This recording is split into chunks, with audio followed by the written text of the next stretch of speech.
This is the folklore and mythology of the willow tree.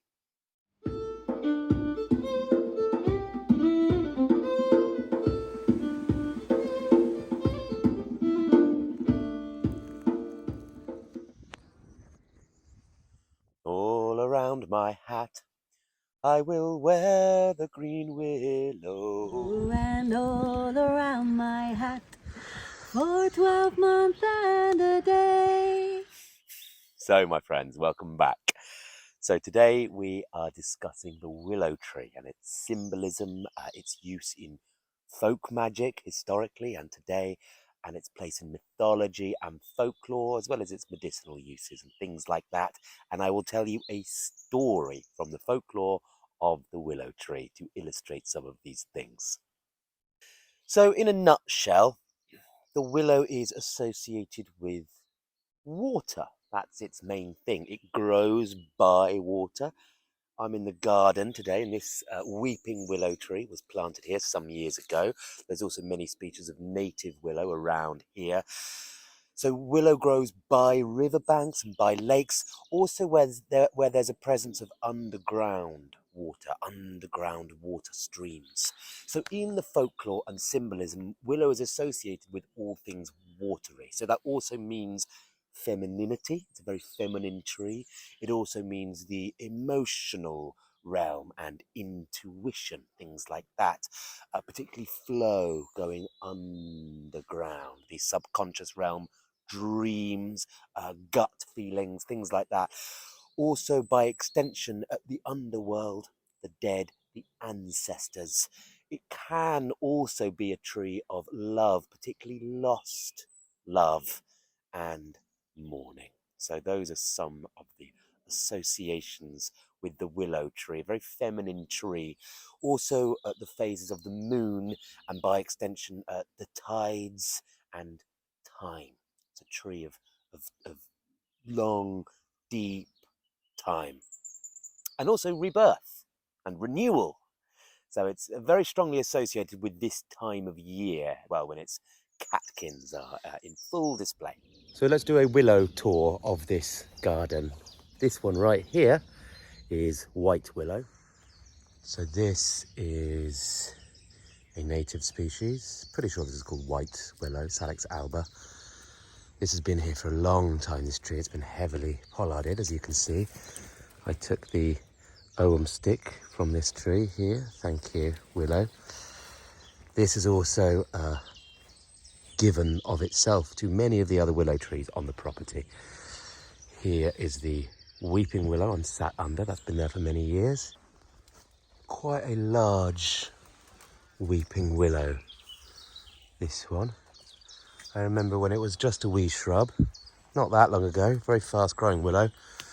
But right next to it, look, is this big guy here. So this is a native willow, and I would say that is also a white willow, but it doesn't quite grow as straight as the other one I just showed you. But this one has been growing here for many years. You can see how big they get, and they do just that tree will, if it's not taken down, will crack and fall down. This one here, look, with the little cherubs under it, this is corkscrew willow. This was a gift from my dad and I to my mum, along with those cherubs many years ago. And over there is where mum is buried, right there, that's her grave. So fitting then that the Ogham stick I've cut has come from this willow growing between the water and mum's grave, place of death there. So the willow is a very interesting tree with very strong associations in the folklore. It's also quite a useful tree in many ways. This is the source of aspirin. Aspirin is made from willow. So if you are ever out in the woods and don't have your favoured pain-killing medication, what you can do is actually just nibble on a little bit of willow like this. And your headache will go away. It's also very, very pliable, very, very, very bendy. This again is tied to the folkloric associations of the willow tree that we'll get into later, but practically very good for making baskets or weaving things. So really useful how flexible it is there. It's also very, very easy to carve. So a lot of woodworkers love it. Tamsin over there is working with some willow at the moment, and you can make spoons and things like that really easily just because it's a really easy to carve wood, soft wood. Sometimes it is considered bad luck though, so we'll get onto that.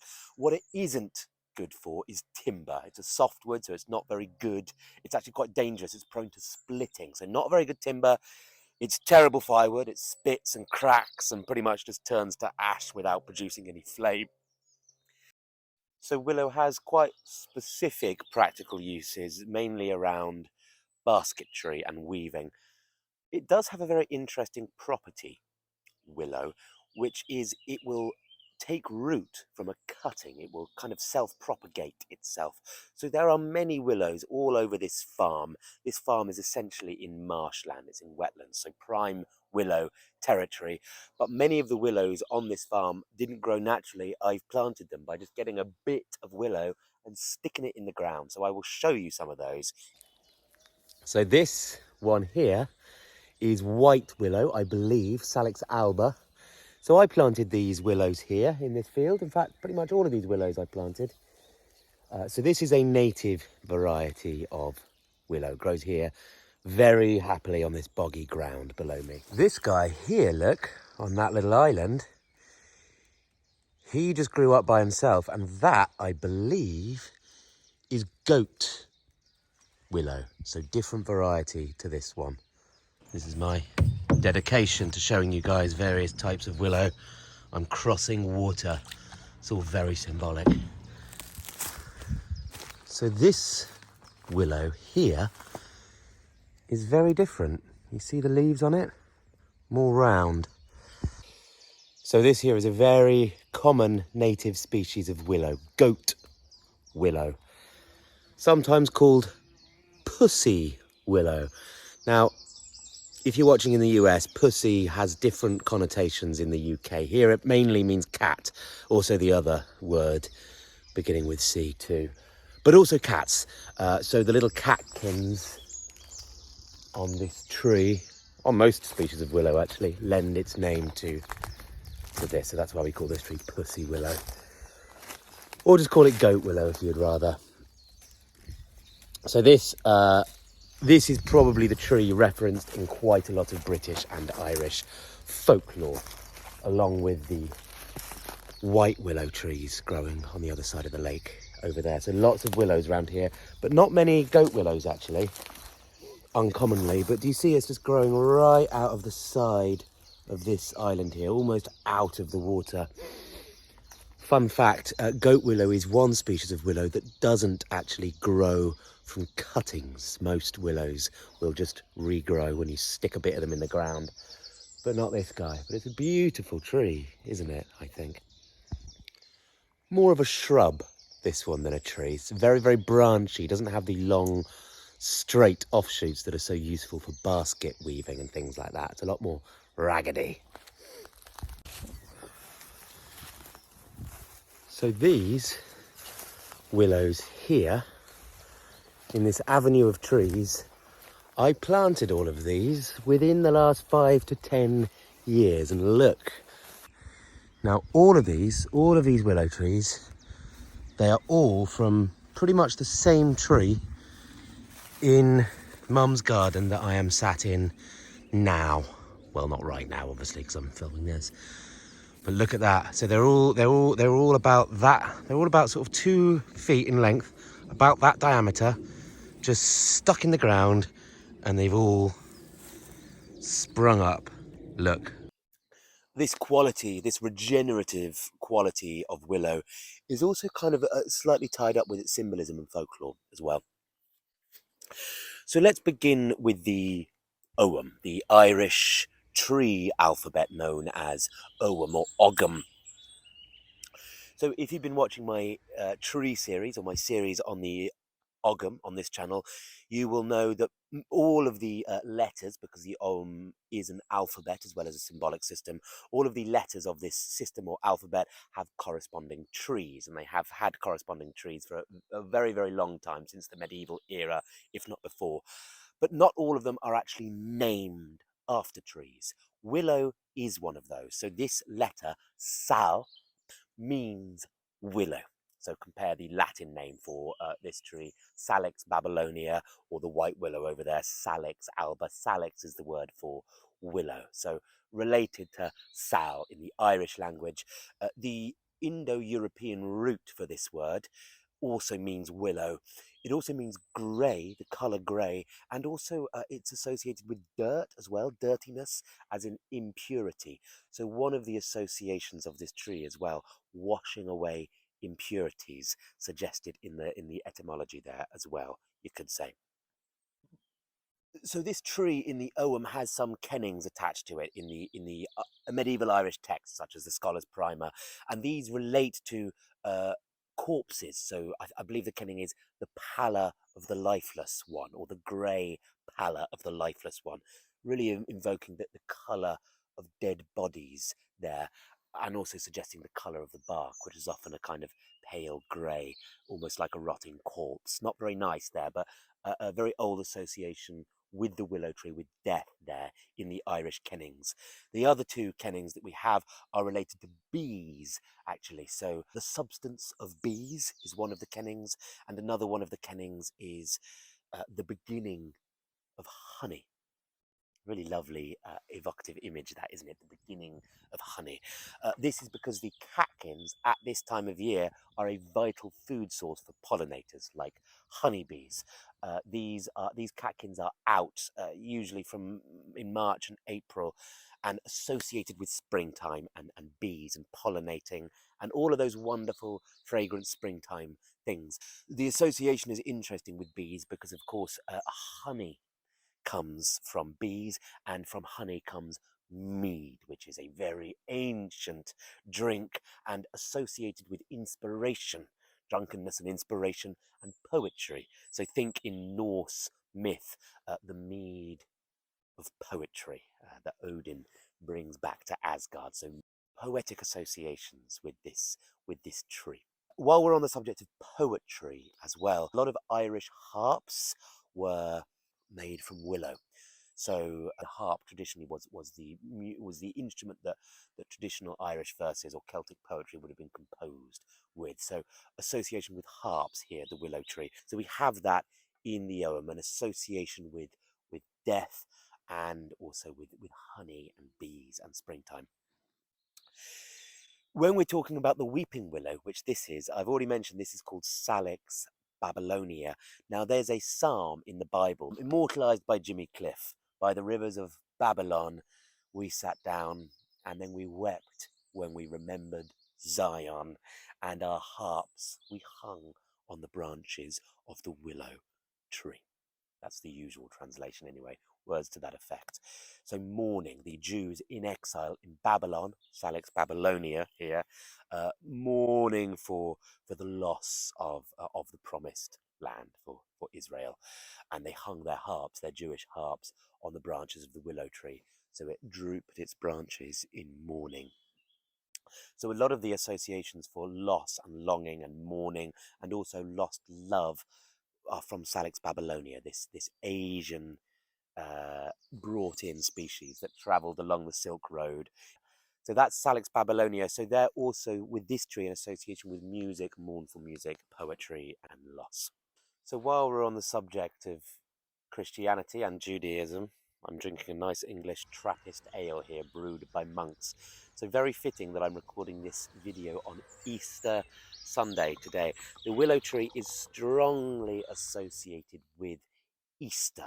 So Palm Sunday, which was last Sunday, traditionally in warmer climes in the Middle East, the date palm would be brought into churches on Palm Sunday. This was when Jesus, on the back of a donkey, entered Jerusalem. In northern climes like Britain, traditionally willow is used, not weeping willow. It'll be goat willow or white willow, which produces its lovely catkins. So these are usually blessed on Easter Sunday and and are a substitute for the date palm, which is interesting because the date palm has long been a symbol in the Middle East and the ancient Near East of eternal life. It was sacred to um, the ancient Egyptians and the Israelites and the Babylonians.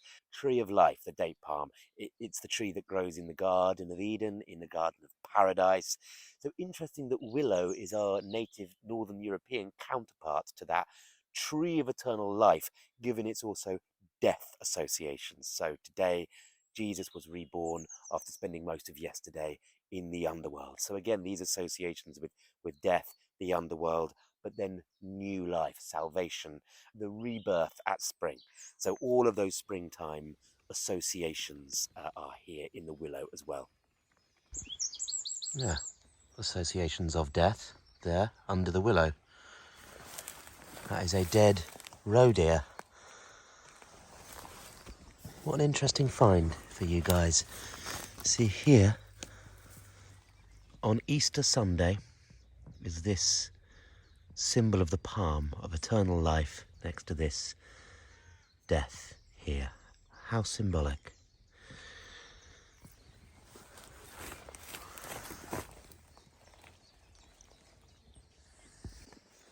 Death beneath the willow tree. It is often considered bad luck, by the way, to bring willow catkins into your home at this time of year, depending on where you are.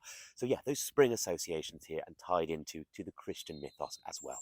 In British and Irish folklore, sometimes willow has a slightly darker association. I'm now talking about goat willow or more native species of willow, like the white willow here. The willow tree is said to be a tree that uproots itself and follows you. The only other tree that does this in the folklore is the elder tree, which I think is the last tree I made a video on. So if you are, and this is from this part of the world, the West Country and the fenlands around Wiltshire, Somerset, Devon, where it's quite boggy, and if you're walking through the marshes or along a riverbank in the gloaming, in the Dimpsey time, in the time between day and night, time between dog and wolf, you need to turn around a lot if you're walking past willow trees, because sometimes you'll be walking along and one will uproot itself and move a bit closer behind you, and you'll turn around and it's just right there behind your shoulder. So these are some of the folk associations with the willow tree, a little bit malign. The willow tree is often considered unlucky. Hello, Nero. So if you want to ward off bad luck, you need to knock on the bough of the willow tree. That is where the phrase "knock on wood" probably comes from. Sometimes willow is associated with good luck as well in folk customs, particularly around kind of love and marriage. In Yorkshire, there is a custom where a young woman will throw shoes at a willow tree and she gets 9 tries. And if the shoe sticks in the willow canopy, she will be married that year. So if any of you are looking for love, male or female, get a load of shoes and lob them at a willow tree. See what happens. A lot of these love associations as well, I think, are from more recent folklore because of the mourning and loss associated with the willow tree. So often willow trees are planted over graves in Jewish cemeteries as well, again because of the mourning, because it's weeping, it's sad. But also this translates to lost love as well. So often jilted lovers or people who have lost their lovers will wear willow, the weeping willow or any variety of willow in their hat, and it's a sign to others that they've been jilted or they've made a proposition of marriage and it's been refused, or their love has died, or their love is far, far away. So there's quite a beautiful English folk song which Tamsin will sing for you now. All around my hat I will wear the green willow, and all around my hat for 12 months and a day. And if anyone should ask me the reason why I'm wearing it, it's all for my true love who's far, far away. Isn't that a lovely song? So the context of that song, "My Love Is Far, Far Away," the singer of the song's love has been transported to Australia for probably some minor crime, so they will spend the rest of their days in a prison colony in the newly discovered land of Australia. So pretty sad because she's never going to see her love again because he's never going to come back, is he? Because he's been transported. In terms of psychological associations, and this sort of ties into both the history of folk magic and kind of symbolism and things like that. Willow, a tree of water, a tree of the emotions. If we're going to think in terms of the tarot, you might think of the entire suit of cups, the suit of water, the suit of emotions, the suit of intuition, particularly the Queen of Cups, the matriarch, the ruler of the emotional realm. I believe on the Rider White tarot, there's a calm sea behind her, so she's ruling over calm emotions, but it's not always the way. Also, the Death card in tarot. That has a river in the background as well. Associations of death sweeping away the old so that the new can emerge. It's a card of change, isn't it? The Death card, and that's one of the associations of Willow, changeability. That's why one of the associations is there with lost love as well, and of course the Moon card as well. The changeability of the Moon card and those watery and subconscious associations. So the Willow is very much associated with the deep mind, with intuition, with death, with dreams. I believe there's a folk custom of putting a willow twig under your pillow if you want to induce dreaming, or having willow tea to induce dreams. In terms of folk magic, the water associations play a role because any illness that comes about through damp conditions like rheumatism, willow is said to be a cure for. There's some sort of scientific basis to this as well. I always find it interesting when there's this kind of scientific synergy with folk belief systems. Willow tea is really good for clearing congestion in the arteries and sort of circulatory system. So again, this idea of flow, increasing flow. This idea of impurities and dirty associations with willow is interesting as well. I've already mentioned that the tree is often considered bad luck in certain parts of the country, but also cleansing impurities as well. It's interesting that willow grows by water, so again, washing away impurities. Often to cross a running stream, that's a good way to escape either witches or negative spells or negative energy. The idea you're crossing running water so the energy can't follow you. The same is often true for running past willows. When I'm on my sort of run, when I'm doing a run around the fields here, there's two willow trees growing out of either side of a bridge over a river, sort of over there in the field somewhere. And if ever I'm a bit stuck in my thoughts, whenever I run between those two trees, I imagine it just sort of catching all the negativity in a kind of field in its branches, just kind of sucked out of me, and I carry on running all pure and cleansed. That's sort of just a little insight for you to a little piece of magic or neurological programming that I'd like to do. So that's crossing over running water and passing between two willow trees. So it's a double whammy there. So these sorts of associations are common in folk magic custom as well. In terms of psychology, if you're having a bit of an emotional blockage, maybe you want to spend some time with a willow tree. These are its kind of symbolisms. If you need to get in touch with your feminine side, with your intuition, maybe spend some time with a willow tree. Intuition, flow, going with the flow. The branches are malleable. It's all biology and symbolism all kind of interweave, in my view, in a wonderful way with tree lore. The associations with death as well are strong. I was literally just over in the field right now finding some willow trees, and I found a dead deer underneath a willow tree. So literally felt like living symbolism right there.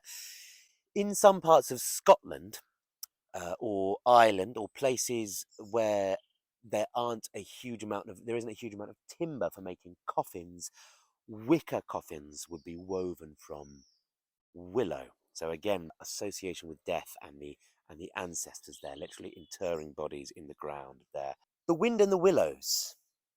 Beautiful, beautiful book. On the original cover of that is the god Pan playing his pan pipe. So again, associations with the god Pan here maybe, and the willow tree. I don't know if any of you have ever actually read The Wind in the Willows, but normally in adaptations, a key part of that book is always missing. The chapter is called The Piper at the Gates of Dawn, and it is a hallucinogenic chapter in that very wonderful children's book when suddenly the veil is lifted and it becomes a piece of pure hallucinogenic metaphysics. The animals are floating on a boat down the river, and there on an island in the middle of the river, growing over with willows, is the god Pan, the piper at the gates of dawn.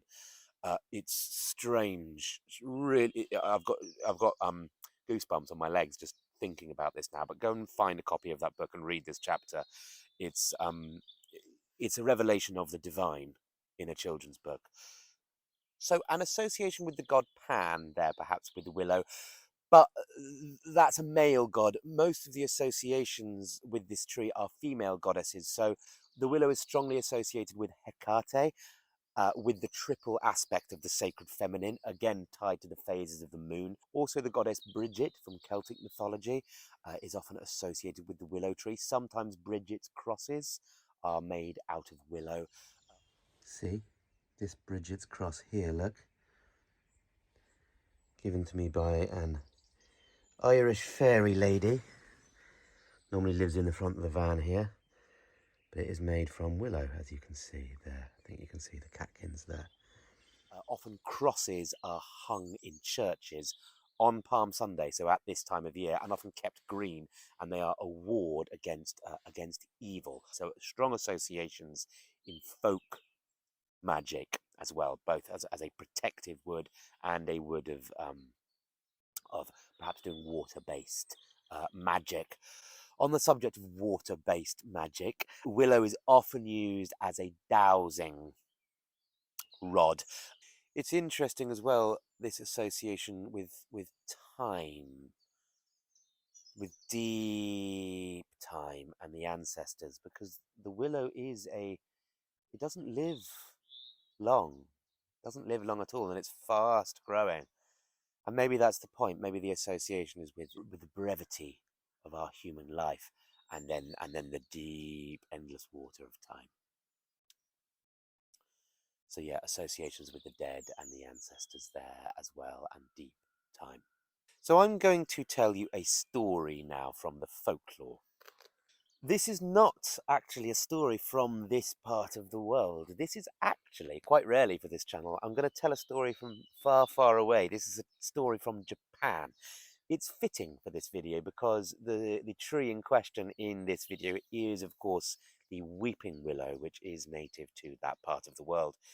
There was, in Japan, long, long ago, a little village, and in the middle of that village, next to the banks of a river, there grew a great, majestic, weeping willow tree with its branches that hung low and touched the ground. Now, the willow tree was very dear to the villagers, but there was one man in that village, a farmer, who loved it most of all. His little house was quite near to the willow, and he saw it out of his window every morning, and when he would go out to his humble little strips of land to grow his rice or whatever it was he was growing, it was always the last thing he saw, brushing by its branches as he came back home. It was always in his vision, and he would often light incense underneath the wonderful dome of its branches and kneel down and pray to the spirit of the willow tree and the spirit of the gods of the land of Japan in the old Shinto religion. Now, one day, some men from the nearby village came, the next door village, the other side of the river. It was a bit of a larger village and had more, prosperous inhabitants. And they were building a road from the next village along, and they wanted to connect this village to bring prosperity and wealth for all, and they needed to build a bridge. And they said, could we use this willow tree for timber to build the bridge? Now, luckily, the farmer, let's call him Hiroshi. Hiroshi was nearby and heard this conversation, and he said, no, no, anything but my willow. Look, I will provide you with timber for the bridge. And at great personal expense to himself, he sourced timber, some trees from his own little plot of land, some trees he had felled and got permission to take down from other people's land, and he provided some wood for the villagers of this other village to build a bridge over the river for the pitter-patter of many incessant feet. So, Hiroshi had saved his beloved willow tree, and that very evening, at dusk, at the Dimpsey time, about this time of day, he went underneath the dome of that willow tree. He lit some incense, and he prayed and gave thanks. Thanks to the gods that had allowed him to save his beloved willow tree that he loved so much. Then Hiroshi became aware of something at the corner of his vision. He turned around, and there, in the shadow of the willow tree, was a beautiful young woman with pale, slightly grey skin, green eyes. Strange for Japan, green eyes. Hiroshi made his apologies and said, I see you are waiting here for your lover. I will go. And she said, I am waiting here for my lover. And he has already come. He was a bit slow off the uptake, Hiroshi, but the cogs were working, and he realised, yeah, she was talking about him. He couldn't really quite fathom or understand why this strange and incredibly beautiful stranger had taken such a shining to him, but the next day he came back at the same time, and the woman was there again under the branches of the willow tree, and they got to talking, and she just found all the words that tumbled from the initially quite shy Hiroshi's mouth absolutely fascinating, and they would meet night after night after night underneath the branches of the willow tree. And they would talk and talk and talk, but mainly about Hiroshi, about his life as a farmer and his lives. Whenever he tried to steer the conversation towards her, she would say, please don't ask me about where I've come from or my family. We can talk about the future, about our lives together, or I want to hear about you. About our lives together, thought Hiroshi. Well, eventually, he did the only natural thing. He proposed marriage to this beautiful woman, whose name was, of course, Willow. So they were married and they were wed, and he took her back to his little home, and they could see the branches of the willow from their little house. And before long, she was pregnant, and they had a beautiful baby girl. A beautiful, beautiful baby girl. And there was not a house in all Japan whose inhabitants were happier. And that little girl grew up and grew up and grew up. And she was the absolute sunbeam, the brightness of joy in both of their parents' eyes. But unhappy day, unhappy day, unhappy day. One day, a messenger arrived all the way from Kyoto. The emperor was having a great temple built in the center of Kyoto, and all the nearby villages had to provide timber for this new temple that was being built in honor of the god emperor. The villagers decided it would have to be the willow tree. And Hiroshi, he protested and protested. He said he would provide other timber. Please don't cut down my willow tree. But the villagers would not listen to him. It's our willow tree. It belongs to the village. You did this once before. We want to give this as a gift to the emperor to bring, great honor upon our village. Hiroshi went home to give the terrible news to his wife. But that very night, the villagers came and cut the tree down under the pale moonlight. The Willow Wife screamed in agony and fell as if she herself was being felled, and she was dragging at her hair and screeching and screeching and screeching, and she was saying, "They're cutting me down, they're cutting me down, they're cutting me down. I love you, husband, I love you, I love you, I love you." And Hiroshi, distraught, just didn't know what to do. He could not understand. And she clutched his face and said, "I am the spirit of the willow tree, and I'm leaving you now." And by the next morning, all that was left were the branches of the willow tree. And outside, the willow tree had been cut up into pieces and lay there, sad, on the ground. So, a beautiful, quite sad little story there from Japan. The reason I'm telling that story is because it ties into a lot of the themes here of loss, of mourning, of femininity. I think the pre-Christian religion of these islands, there would have been a lot of resonance with that story, and the idea that, that trees are inhabited by usually quite often female entities or spirits. So the willow tree there, a tree of lost love in recent folklore and mourning, but also a tree of water, a tree of going with the flow, a tree of cleansing impurities, a tree of honouring the ancestors, and a tree at this time of year of rebirth, of new life. That's about all we've got time for today, my friends. As always, thank you so much to my Patreons. You make these videos possible. If any of you would like an Ogham stick from a piece of willow or any other wood that grows here on the farm, I will send that to any of my Raven tier Patreons. You might just have to message me on Patreon to let me know what tree you'd like. Thank you so much, guys. See you next time. Bye!